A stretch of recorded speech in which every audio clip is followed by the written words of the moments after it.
ሰላም እንዴት ናችሁ? ውድ የኢትዮጵያ ቤተሰቦቻችን ደህና ናችሁ? እኛ ደህና ነን አልሐምዱሊላህ። ሰላማችሁ ብዝት ይበልልን። ዛሬ አዲስ ቤት እያስጎበኘኋችሁ ነው። ይህን የሚመስል ለኪራይ የተዘጋጀ ቤት አለን። ይሄን አንደኛው ክፍል ይሄ ነው አንደኛው ክፍል። በሩ ይታያቸዋል። የላሜራ በር ነው። ዲሾ መሬቱ የተደረገ ነው። ሁለተኛው ክፍል ይሄ ወደዚህ ትወርዳላችሁ። ይሄ ሁለተኛው ክፍል ይሄን ይመስላል። ሶስተኛው ክፍል በዚህ ያስገባል በውስጥ በኩል።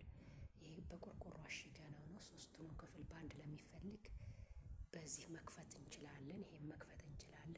ካልከፈትን ደግሞ የራሱ በር አለው በላይ በኩል። በዛ ገብተው ለብቻው መከራየት ይችላሉ ማለት ነው። እና ይሄው አንደኛ ክፍል ሳሎኑ ነው። በጣም ሰፊና ጽድት ያለ አዲስ ነው ያለቀ። አሁን መስኮቱ ይሄው እንደሚታያችሁ፣ መብራቱ ይሄው እንደሚታያችሁ፣ ቆጣሪ በራሱ አስገብተንለታል። እናንተ የምጠበቅባችሁ ፏ ብሎ መኖር ብቻ ነው። መታችሁ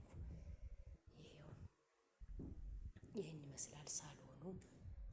ይሄ ደግሞ ሁለተኛው ክፍል ይሄን ይመስላል። ይሄው እንደምታዩት ይሄው መብራቱ ይሄን መስል ፏ ፍንሽ ያለ ቤት ሰርተን ለኪራይ አዘጋጅተናል። ይሄ ውዶቼ አዲስ ቀለም ተቀብቷል። ይሄው መስኮቱ ይሄን ይመስላል። ይሄው የተዟዟራችሁ ማየት ትችላላችሁ። ይሄው እንደዚህ መዝጋት እንችላለን። መስኮቱን ጠጋ ነው ያደረኩት፣ አልዘጋሁትም። የላሜራ በር ነው። ይሄን ይመስላል። በጣም ፏ ፍንሽ ያለ ቤት ሰርተን ለኪራይ አቅርበናል። ይሄን እንደምታዩት መሬቱ ይሄው ልሾ ነው። እንደምታዩት ልሾ ጽድት ያለ ነው። ይሄ የመጀመሪያው ክላስ ሳሎኑ ይባላል።